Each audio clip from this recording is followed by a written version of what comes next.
ദൈവത്തിന് സ്തോത്രം, കർത്താവിന് മഹത്വം. നിങ്ങൾക്കേവർക്കും ക്രിസ്തുയേശുവിൽ എൻ്റെ എളിയ സ്നേഹവന്ദനം. സ്തോത്രം. നാം ചിന്തിച്ചു വന്നത് മർക്കോസിന്റെ സുവിശേഷം 3-ാം അധ്യായത്തിലെ ഒരു പ്രധാനപ്പെട്ട സംഭവത്തെക്കുറിച്ചാണ്. യേശുവും കുറവുകളുള്ളതായ ഒരു മനുഷ്യനും തമ്മിൽ സന്ധിച്ചത്. ദൈവത്തിന് സ്തോത്രം. അതിന് യേശുവിൻ്റെ വശത്തു നിന്നും ആ കുറവുകളുള്ള മനുഷ്യൻ്റെ വശത്തു നിന്നും വേണ്ടതുപോലെ സംഭവിച്ചു എന്ന് നമുക്ക് പറയാൻ കഴിയും. അവരവരുടെ റോള് ചെയ്തു. ദൈവം ദൈവത്തിൻ്റെ റോള് നല്ല ഭംഗിയായി നിർവഹിക്കും. നാം നമ്മുടെ റോള് നിർവഹിക്കണം. എല്ലാവരും ആഗ്രഹിക്കുന്നു ദൈവത്തിന് അനുഗ്രഹം കിട്ടണമെന്ന്, ഇല്ലേ? ആർക്കും അനുഗ്രഹം വേണ്ടെന്ന് പറയുന്നവരാരെങ്കിലും ഉണ്ടോ? അത് ആത്മീയമാകട്ടെ, ഭൗതികമാകട്ടെ, അത് സാമ്പത്തികമാകട്ടെ, സൗഖ്യപരമാകട്ടെ, കുടുംബപരമാകട്ടെ, ഏതുമാകട്ടെ, ഏതൊരു അനുഗ്രഹം വേണമെന്ന് ആഗ്രഹിക്കുന്നവരാണ് മനുഷ്യര്. പക്ഷേ ഈ അനുഗ്രഹം ലഭിക്കണമെങ്കിൽ നാം ഇരുന്നിടത്ത് അവിടുത്തെ ഇരുന്നാൽ പോരാ, നാം ഇറങ്ങി പുറപ്പെടണം. ഇത് വലിയ ആത്മീയ ജീവിതത്തിൽ വലിയൊരു സത്യമാണ്. നാം ഇറങ്ങി പുറപ്പെടാൻ തയ്യാറാകുക. നാം പുറപ്പെട്ടാൽ, നാം ഒരു സ്റ്റെപ്പ് വെച്ചാൽ യേശു 1000 സ്റ്റെപ്പ് വെച്ച് നമ്മുടെ അടുക്കൽ വരും. ഇതൊരു സത്യമാണ്. നാം ഇറങ്ങി പുറപ്പെടണം. നമുക്കറിയാം, സക്കായി യേശുവിനെ കാണാൻ ഇറങ്ങി പുറപ്പെട്ടു. യേശു അവൻ്റെ അരികിലേക്ക് ചെന്നു. യേശു അവനിരുന്ന ആ കാട്ടത്തയുടെ ചൂട്ടിൽ വന്ന് നിന്നു. യേശു മുകളിലേക്ക് നോക്കി, സക്കായിയെ വേഗം ഇറങ്ങി വാ എന്ന് പറഞ്ഞു. പോരാ, ഒന്ന് കാണാൻ കൊതിച്ചവനോട് കർത്താവ് പറഞ്ഞു, ഞാൻ ഇന്ന് എൻ്റെ വീട്ടിൽ പാർക്കുകയാണെന്ന് പറയുക മാത്രമല്ല, യേശു പാർത്തു. എന്തൊരു അത്ഭുതം! അതെ, ഈ സ്നേഹവാനായ യേശു നാം ഒന്ന് ആഗ്രഹിച്ചാൽ, നാം ഒരു സ്റ്റെപ്പ് വെച്ചാൽ, നാം ഒന്ന് ഇറങ്ങി പുറപ്പെട്ടാൽ യേശു നമ്മുടെ അരികിലേക്ക് വന്ന് നമ്മെ തൻ്റെ കരം വെച്ച് അനുഗ്രഹിക്കും. ഇവിടെ ആ വരണ്ട കൈയുള്ള മനുഷ്യൻ ദൈവാലയത്തിൽ വന്നു. അന്ന് യേശുവും ദൈവാലയത്തിൽ വന്നു. സ്തോത്രം, സ്തോത്രം. അതൊരു ഭാഗ്യമാണ്.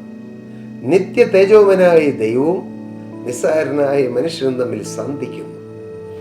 പക്ഷേ 2-ാമത്തെ വാക്യം വായിക്കുമ്പോൾ, അവർ അവനെ കുറ്റം ചുമത്തേണ്ടതിന് ശബത്തിൽ അവനെ സൗഖ്യമാക്കുമോ എന്ന് നോക്കിക്കൊണ്ടിരുന്നു. യേശു ഒരു വശത്ത് സൗഖ്യം പ്രാപിക്കാൻ ആഗ്രഹിക്കുന്ന കുറവുകൾ, അല്ലെ, രോഗമുള്ള ഒരു വ്യക്തി ഒരു സൈഡിൽ, എന്നാൽ 3-ാമതൊരു കൂട്ടമുണ്ട്. അവരിങ്ങനെ കുറ്റം കണ്ടുപിടിക്കാൻ നടക്കുന്ന ആളുകളാണ്. കുറ്റം കണ്ടുപിടിക്കുക, യേശുവിൽ കുറ്റം കണ്ടുപിടിക്കുക, യേശുവിൻ്റെ പിന്നാലെ നടക്കുന്നവരിൽ കുറ്റം കണ്ടുപിടിക്കുക. നിങ്ങൾ ഒരിക്കലും ആ ഗണത്തിൽ പെടരുത്. അത് അനുഗ്രഹമല്ല, അത് വലിയ ദോഷമാണ്. നാം ഒരിക്കലും അങ്ങനെയായി പോകരുത്. യേശുവിനെ കുറ്റം ചുമത്തുന്നവരുടെ ഗണത്തിൽ നാം പെട്ടുപോകരുത്. അത് നമുക്കും നമ്മുടെ തലമുറകൾക്കും ഒരിക്കലും നല്ലതല്ല. പ്രിയപ്പെട്ടവരെ, അതേ, നമുക്ക് കുറവുകൾ കാണാം. നമ്മുടെ കുറവുകൾ കണ്ട് നാം എളിമയോടെ ഈ വരണ്ട കൈയുള്ള മനുഷ്യൻ ദൈവസാന്നിധ്യമുള്ള സ്ഥലത്ത് വന്നതുപോലെ നമുക്ക് വരാം, ദൈവത്തോട് പ്രാർത്ഥിക്കാം. അല്ലാതെ മാറി നിന്ന് കുറ്റം പറയുന്നവർ ഗണത്തിൽ പോകരുത്. നിങ്ങൾക്കറിയാമോ, ലോകത്തിൽ നിങ്ങൾ നോക്കിക്കൊള്ളൂ, മാറി നിന്ന് കുറ്റം പറഞ്ഞവർ ഒരിക്കലും ഒരു കാലത്തും ആത്മീയമായോ ഭൗതികമായോ രക്ഷപ്പെട്ടിട്ടില്ല, ഉയർന്നു വന്നിട്ടില്ല. ഇതൊരു ലോക ചരിത്രമാണ്. അതൊരു ചരിത്ര സംഭവമാണ്. ദൈവത്തിന് സ്തോത്രം. സംഭവിച്ചുകൊണ്ടിരിക്കുന്നതാണ്. നാം ആരും ആ ഗണത്തിൽ പെടരുത്. ഇവിടെ എന്താണ് സംഭവിച്ചത്? യേശുവിനെ കുറ്റം ചുമത്തേണ്ടതിന്, യേശുവിനെ കുറ്റം ചുമത്തുക, അതാണ് ലക്ഷ്യം. എല്ലാത്തിൻ്റെയും ആക്രമണത്തിന്റെ കേന്ദ്രബിന്ദു യേശുവാണ്. ഒരു ദൈവത്തിനെ കുറ്റം ചുമത്തുന്നതിന്റെ പിന്നിൽ യേശുവിനോടാണ് എതിർക്കുന്നത്. അന്ന് പൗലോസ് അപ്പോസ്തലനാകുന്നതിന് മുമ്പ് യെരുശലേമിലുള്ള ദൈവജനത്തെ യേശുവിനെ വിളിച്ച് പ്രാർത്ഥിക്കുകയും യേശുവിനെ പിൻപറ്റം ചെയ്യുന്നവരെ പിടിച്ചു കെട്ടി അവരെ തടവിലാക്കുവാനും കൊല്ലുവാനും മഹാപുരോഹിതന്മാരോട് അധികാരപത്രം വാങ്ങി അങ്ങ് ദമസ്കോസ് പട്ടണത്തെ ലക്ഷ്യമാക്കി പ്രയാണം ചെയ്തു പോവുകയായിരുന്നു. ഈ പൗലോസ് ശൗല് വിചാരിച്ചത് ഞാൻ ദൈവത്തിന് പ്രസാദമുള്ള കാര്യം ചെയ്യുകയാണെന്ന്. ഇന്നങ്ങനെയാണ് അനേകർ ചിന്തിക്കുന്നത്. യേശുവിൻ്റെ മക്കളെ ഉപദ്രവിച്ചാൽ, യേശുവിൻ്റെ പിന്നാലെ പോകുന്നവരെ ഉപദ്രവിച്ചാൽ, അവരെ തല്ലിയാൽ, അവരെ കൊന്നാൽ, അവരെ തടവിലാക്കിയാൽ അവരുടെ ദൈവം പ്രസാദിക്കുമെന്നാണ് അവർ ചിന്തിക്കുന്നത്. എന്നാൽ മകനെ, പ്രിയമകളെ, അത് നിനക്കും നിന്റെ തലമുറയ്ക്കും ദോഷമാണെന്നുള്ള ആ ഗൗരവമായ സത്യം ഞാൻ ഈ സമയം നിങ്ങളെ അറിയിക്കട്ടെ. ഒരിക്കലും ഒരു ദൈവദാസന്റെ നേരെയോ സത്യത്തിലും ആത്മാവിലും ആരാധിക്കുന്ന ഒരു ദൈവത്തിന് നേരെ കൈ ചൂണ്ടരുത്. യേശുവിന് നേരെ കൈ ചൂണ്ടുകയാണ്.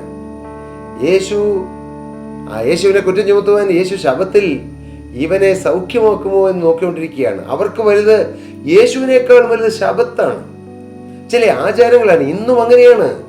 യേശുവിനേക്കാൾ വലുത് ചില മണിമന്ദിരങ്ങളാണ്, ചിലർക്ക് ചില സ്ഥലങ്ങളാണ്, ചില വിശുദ്ധന്മാരാണ്, ചില വ്യക്തികളാണ്, ചില ആചാരങ്ങളാണ്, ചില അനുഷ്ഠാനങ്ങളാണ്. ഇതൊന്നും യേശുവിനേക്കാൾ വലുതല്ല പ്രിയരെ. ഈ ഒരു ആത്മീയ സത്യം നിങ്ങൾ കാണണം. യേശുവിനേക്കാൾ വലുതായി ആരുമില്ല. യേശുവാണ് എല്ലാത്തിനും വലിയവൻ. ദൈവത്തിന് സ്തോത്രം. ഇങ്ങനെയുള്ള ചില പാരമ്പര്യത്തിന്റെ കെട്ടിൽ പിശാച് കെട്ടിയിരിക്കുന്ന അനേകായിരങ്ങൾ, ലക്ഷക്കണക്കിന് ആളുകൾ. ചിലർക്ക് അവരുടെ സഭയാണ് യേശുവിനേക്കാളും വലുത്, സഭയുടെ പാരമ്പര്യമാണ് യേശുവിനേക്കാളും വലുത്. ചിലർക്ക് ചില വിശുദ്ധന്മാരാണ് യേശുവിനേക്കാളും വലുത്, ചില വിശുദ്ധ മതികളാണ് യേശുവിനേക്കാളും വലുത്. ദൈവത്തിന് സ്തോത്രം. പ്രിയപ്പെട്ടവരെ, യേശുവാണ് എല്ലാത്തിലും വലിയവൻ.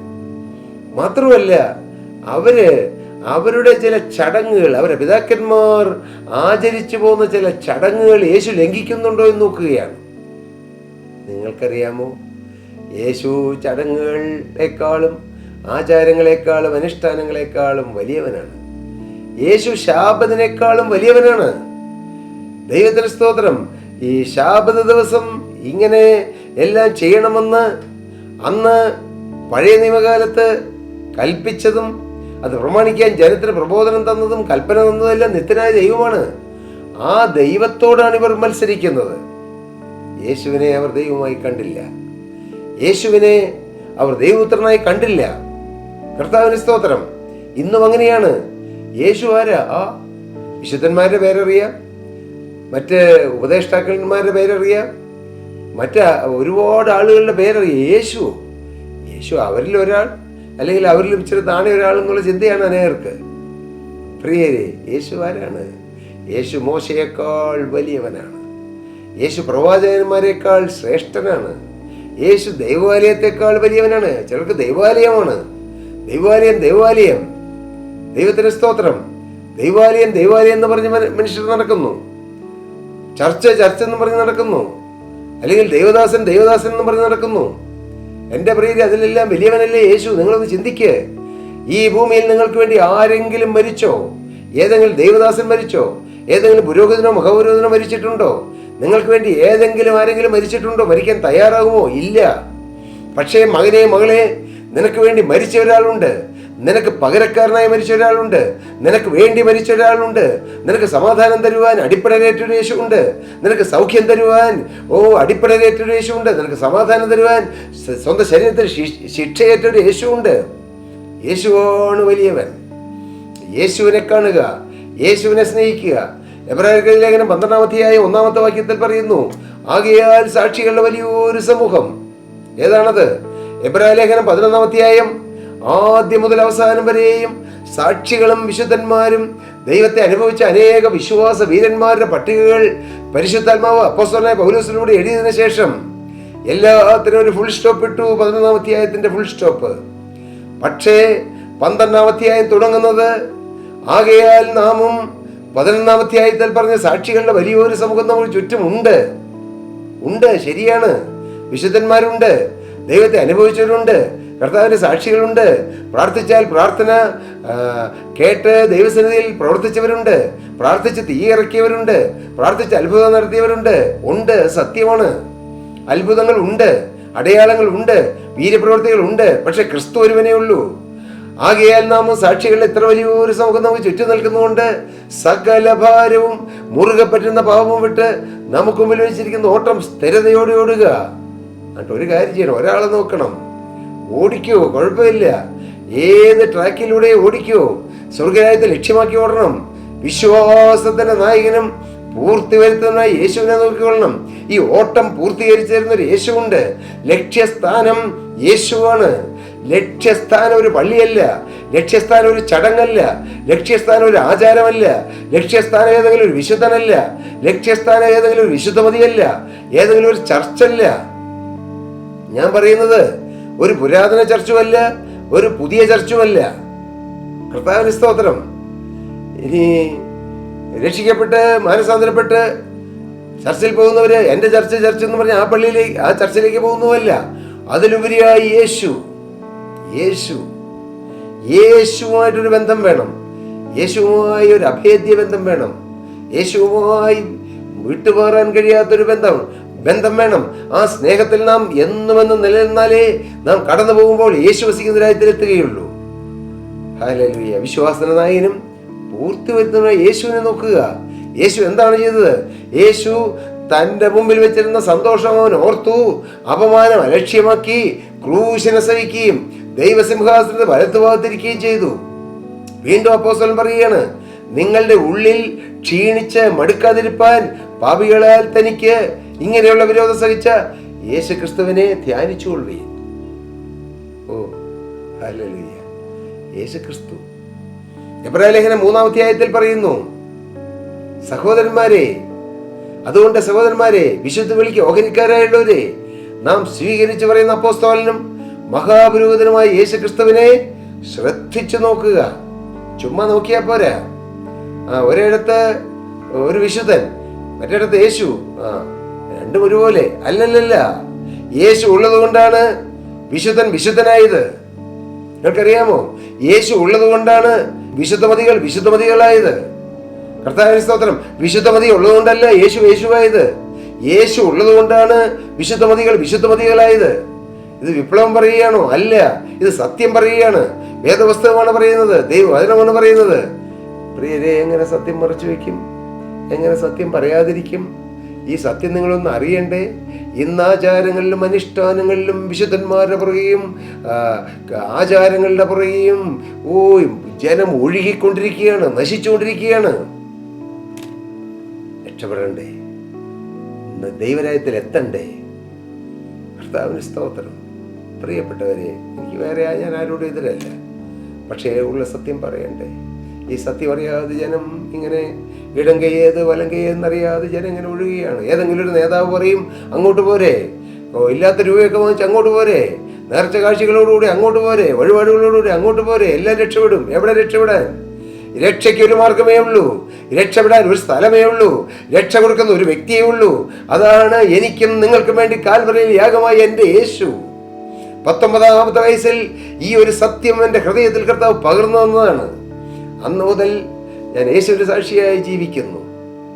അവിടെ തികഞ്ഞിട്ടാണോ? തികഞ്ഞില്ല. ഞാൻ വിശുദ്ധനായോ? ആയില്ല. പക്ഷെ എനിക്കറിയാം, വിശുദ്ധിയുടെ പാതയിൽ യേശുവിനെ നിർത്തിയിട്ടുണ്ട്. കർത്താവ് എന്നെ ഓരോ ദിവസവും രൂപാന്തരപ്പെടുത്തിക്കൊണ്ടിരിക്കുന്നു. അനുനിമിഷവും കർത്താവിനെ കഴുകി വെടിപ്പാക്കിക്കൊണ്ടിരിക്കുന്നു. എനിക്ക് നല്ല ഉറപ്പാണ്. കർത്താവിന് സ്തോത്രം. ഇത് അഹങ്കാരമാണോ? അല്ല. എൻ്റെ പ്രിയരെ, നിങ്ങൾ ഈ സത്യം അറിയണം. നിങ്ങൾ സത്യം അറിയും, സത്യം നിങ്ങളെ സ്വതന്ത്രരാക്കുകയും ചെയ്യും. ഇല്ലെങ്കിൽ നിങ്ങളൊരു ദിവസം ഈ സത്യം അറിയും. എന്ന് നിങ്ങൾ മരിക്കുന്നതിന് തൊട്ട് നിമിഷങ്ങൾക്ക് മുമ്പ് നിങ്ങൾ ഈ സത്യം അറിയും. പിന്നെ നിലവിളിക്കാൻ സമയമില്ല, അന്നേരം നിലവിളിച്ചിട്ട് കാര്യവുമില്ല. ഇപ്പോൾ നിങ്ങൾ ഈ സത്യം അറിയണം. ആരാധിക്കേണ്ടവൻ യേശു മാത്രം, പിൻപറ്റേണ്ടവൻ യേശു മാത്രം, ഉയർത്തേണ്ടത് യേശു മാത്രം, കാണേണ്ടത് യേശു മാത്രം, വണങ്ങേണ്ടവൻ യേശു മാത്രം. ഹല്ലേലൂയ.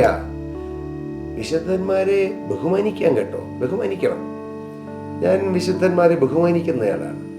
വിശുദ്ധ മാതാവിനെ ബഹുമാനിക്കുന്നു. യേശുവിനെ അനുഭവിക്കുന്ന വിശുദ്ധന്മാരെ ഞാൻ ബഹുമാനിക്കുന്നു. മരിച്ചുപോയവരെയും ജീവിച്ചിരിക്കുന്ന വിശുദ്ധന്മാരെ എനിക്ക് ബഹുമാനമാണ്. പക്ഷെ ആരാധനയില്ല, ആരാധിക്കുകയില്ല. ഹല്ലേലൂയ. ഞാൻ എൻ്റെ വാക്കുകളെ നിർത്താൻ ശ്രമിക്കട്ടെ. ഇവിടെ യേശുവിനെ കുറ്റം കണ്ടുപിടിക്കുന്ന ഒരു സമൂഹം, നിങ്ങൾ ഒരിക്കലും ആ സമൂഹത്തിന് പിന്നാലെ പോകരുത്. ആ സമൂഹം ചെന്നെത്തുന്നത് നിത്യനരകത്തിലാണെന്ന് ഓർത്തുകൊള്ളുക, നിത്യയാതനയിലാണെന്ന് ഓർത്തുകൊള്ളുക. ആ സമൂഹത്തിൽ പോകാതെ ജീവന ദൈവത്തെ അംഗീകരിച്ച്, വചനം അംഗീകരിച്ച്, ദൈവസനിൽ തന്നെ താഴ്ത്തിക്കൊണ്ട്, നാഥ, ഞാനൊരു ആവശ്യക്കാരനാണ്, കർത്താവേ അവിടുത്തെ സന്നിധിയിലേക്ക് വരുന്നു. എനിക്ക് ഒരുപിടി ആവശ്യങ്ങളുണ്ട്, ആത്മീയമായ ആവശ്യങ്ങളുണ്ട്, ഭൗതികമായ ആവശ്യങ്ങളുണ്ട്. സൗഖ്യം വേണം, എനിക്ക് ആഹാരത്തിന് മാർഗം വേണം, എനിക്കൊരു ജോലി വേണം, ഒരു ഭവനം വേണം, എനിക്ക് ആത്മാവിൽ ഒരു വിശുദ്ധനായി തീരണം, എനിക്ക് ദൈവരാജ്യത്തിൻ്റെ അവകാശം വേണം. ഇങ്ങനെ നിങ്ങളുടെ 100 പ്രശ്നങ്ങളുമായി നിങ്ങൾ യേശുവിൻ്റെ അടുക്കൽ വാ. കുറ്റം പറയാതെ വാ. തെറ്റ് മറ്റുള്ളവരെ കുറ്റം കണ്ടുപിടിച്ച് അവരിലേക്ക് നോക്കാതെ നിങ്ങളിലേക്ക് നോക്കി നിങ്ങൾക്ക് തിരുത്താനുണ്ടോ എന്ന് കണ്ടെത്തി നിങ്ങൾ യേശുവിൻ്റെ അടുക്കിലേക്ക് പോവാ. നിങ്ങൾക്ക് ശോഭനമായി ഭാവി കിട്ടും.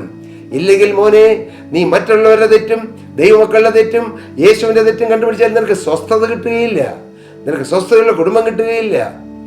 എന്തൊരു ജീവിതം നശിപ്പിക്കണം? എൻ്റെ പ്രിയ സഹോദരങ്ങളെ, നിങ്ങൾ യേശുവിനെ സ്നേഹിക്കൂ, യേശുവിനെ കാണൂ, യേശുവിൻ്റെ പാദത്തിൽ വീഴൂ, യേശുവിൻ്റെ സ്വന്തം രക്ഷിതാവ് കർത്താവായി സ്വീകരിക്കൂ. അങ്ങനെയെങ്കിൽ നിങ്ങൾ ഭാഗ്യശാലികളായി തീരും. അതിന് കർത്താവ് ഇടയാക്കട്ടെ. ദൈവനാമം മഹത്വം കൊടുക്കുവാൻ ഇടയാകട്ടെ. പ്രിയ ദൈവജനമേ, നിങ്ങൾക്ക് ഏതെങ്കിലും പ്രാർത്ഥനാ വിഷയങ്ങളുണ്ടോ? നിങ്ങൾക്ക് ഞങ്ങളെ താഴെ കാണുന്ന നമ്പറിൽ കോൺടാക്റ്റ് ചെയ്യാം. പക്ഷേ ഞങ്ങൾ നിങ്ങളോടൊരു കാര്യം പറയാം.